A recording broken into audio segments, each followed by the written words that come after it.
Hi, it's PS Taro. Hello, collectives. Okay, so yeah. This is your timeless love reading. Okay, so syempre before tayo po mag-start, huwag kalimutan mag-subscribe. And hit the notification bell. Oo, para po lagi tayo maging updated sa mga mangyayari pa lang. Okay, and syempre kung may tanong po, pagdating sa private reading, just message me sa akin pong FB page for more info. Ganun rin pagdating po kay Perception of Light. And syempre, kung merong mga tanong pagdating sa ating all-in-one Evil Eye Bracelet, message lang po. Okay? Message lang. Ganun rin pagdating sa ating Evil Eye Ring and sa ating, ito po yan ha, si Evil Eye Ring. Oo. Ang ganda. Oo. And sa ating Evil Eye Necklace, message lang po. Okay? Yes, ganun lang. Para malaman ang ibang info. Oh. So, bakil pa. Oh. So, collectives. Oo. Ano bang meron? Kuha tayo ng message. Okay, from your person on your mind.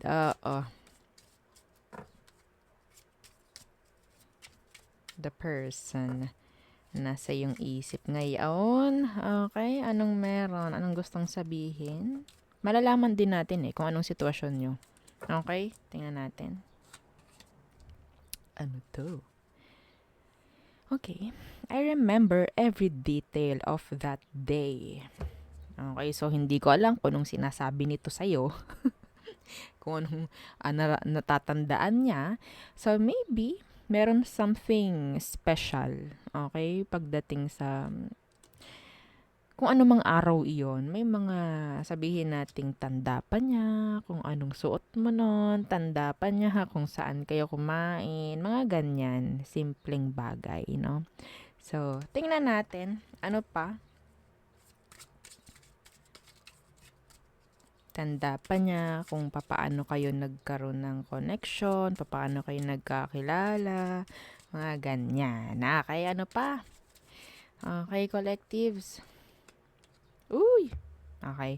I am grateful for the spiritual lesson. Okay.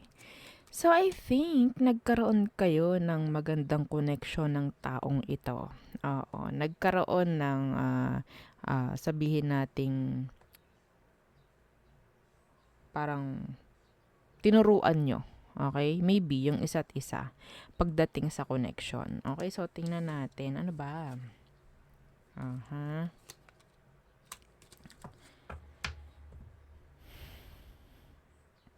Meron ditong something na parang may mga past life connection with this person, mga ganyan. So, the Wheel of Fortune na nasa ilalim. This is sabihin nating this person is pwedeng bigay ni universe. Okay, sa'yo. Okay, pero hindi lahat naman ng ibinibigay ni universe is para sa'yo. Okay, hindi po yung lahat ha, kasi pwedeng may ibinibigay si universe para lang mag-grow ka. Pwedeng ito ay isa ring test. That is why sinasabi niya, I am grateful for the spiritual lesson. Okay? So, may mga pagkakataon na may ibinibigay si universe na karelasyon na pwedeng, okay, ibibigay ko lang sa'yo to ha. Oo, for you to grow, for you to learn, parang ganyan. Okay? Para mas maging, what? Handa sa mas sabihin natin sa susunod. Okay? Or sabihin natin sa real deal. Okay? So, tingnan natin. Anong meron sa kanya ngayon?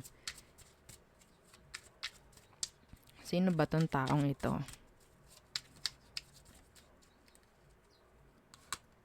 The Sun in reverse. Pwedeng Leo. What's with the Sun in reverse?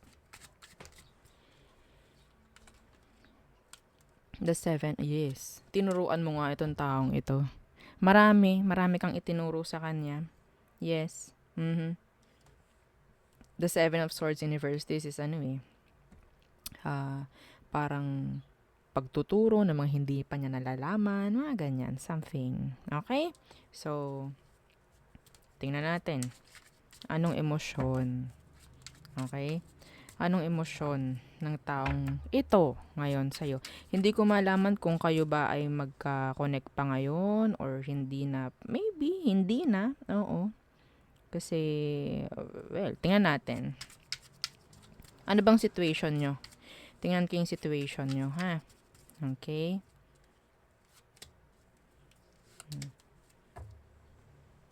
Anong sitwasyon ninyo, mga collectives? Pagdating sa kanya, the King of Swords. The Knight of Swords. In reverse. Okay. Hang on. Okay, so, tingnan natin kung ano bang meron pagdating sa situation. So, si King of Swords and si Knight of Swords in reverse. I think, pagdating sa situation ngayon, nandito yung parang pagiging matapang, no? Parang pinapakita rito na because of this connection, isa sa inyo, okay, ang parang nakaya na magdesisyon ng sarili, nakakaya na maging okay, nakakaya na parang maging matapang nga, no? In a way na sabihin nating pwedeng pagka-cut off or para sa sarili rin, okay? Parang ganyan. Parang this connection makes you stronger or parang ganyan eh. So, ang laking bagay, ang laking impact nitong sitwasyon na to sa inyo, I guess. Yeah.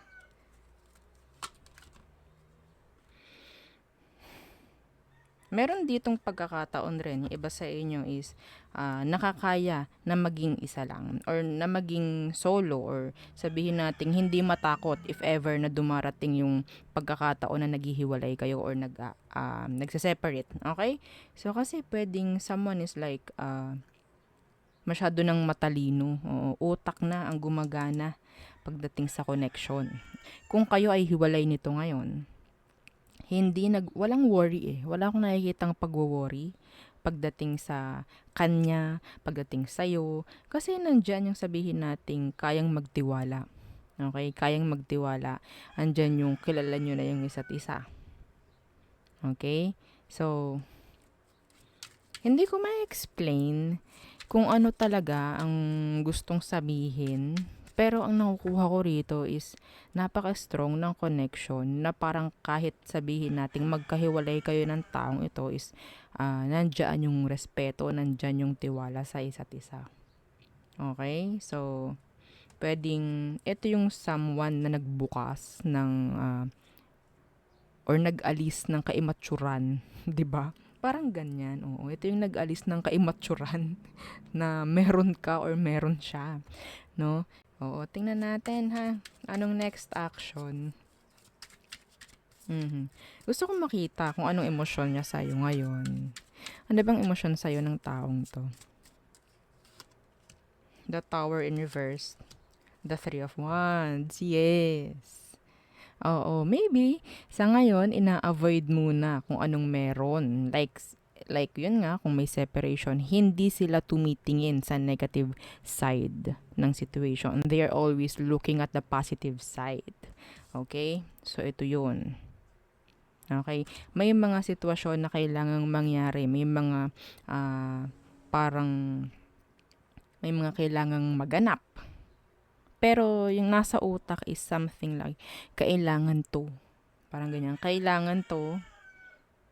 May tiwala kami sa isa't isa. Like that. Parang positive lang. Positive lang dapat kami.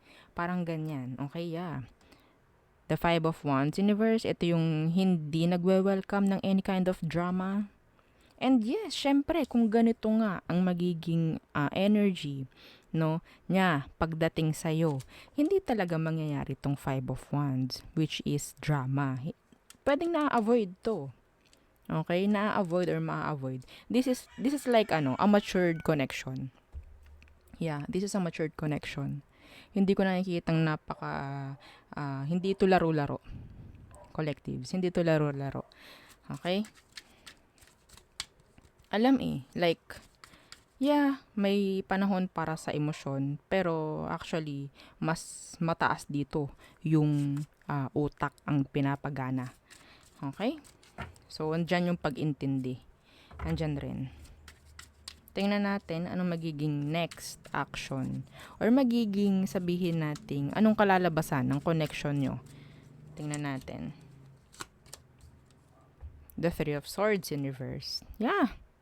Hindi ako magugulat kung ito ang maging outcome. The Three of Swords in reverse. Wala ditong drama. Wala ditong pain. Okay?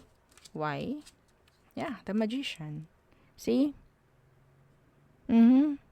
Kung makikita natin sa table ng The Magician, nandiyan lahat. The Pentacles, the Cup, okay? Ano pa ito? The Sword. Okay? And the Ace, and the Wand, 'di ba? So meaning all in one. Nandito na lahat yung package, parang ganyan. So this is like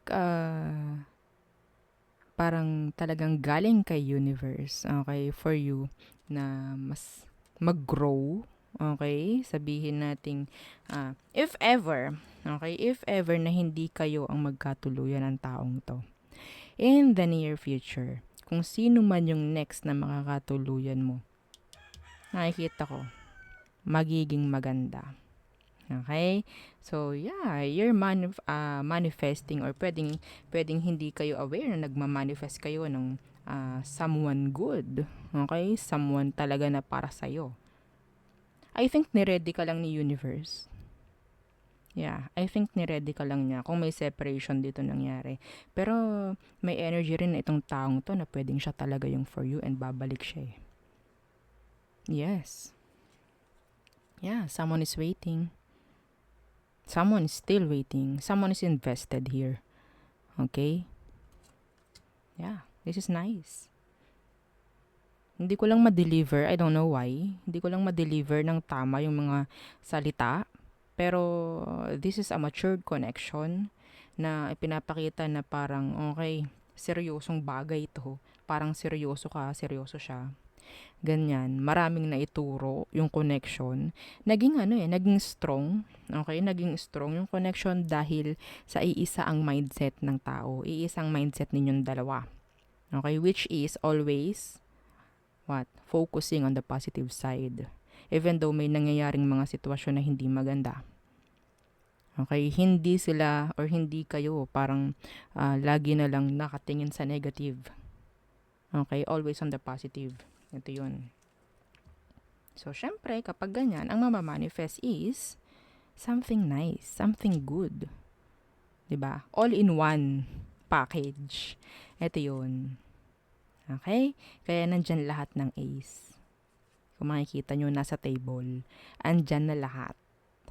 Nakalatag na lang. Kukunin mo na lang. Naka-ready na. So, being ready. Okay? Ayan ang nakikita ko, nire-ready ka lang talaga ni universe. So, kung maraming nangyaring struggles before, just look at the positive side of the situation, collectives. Okay? So, yeah, napakaganda ng reading na ito. Ngayon lang ako nakakuha ng gantong reading, actually. Yes. So, yeah, yun ang nakikita ko for you. Collectives. Okay? So, yeah. Thank you for watching. Thank you for listening. And yeah, don't forget to like, share, and subscribe. Thank you. Bye-bye.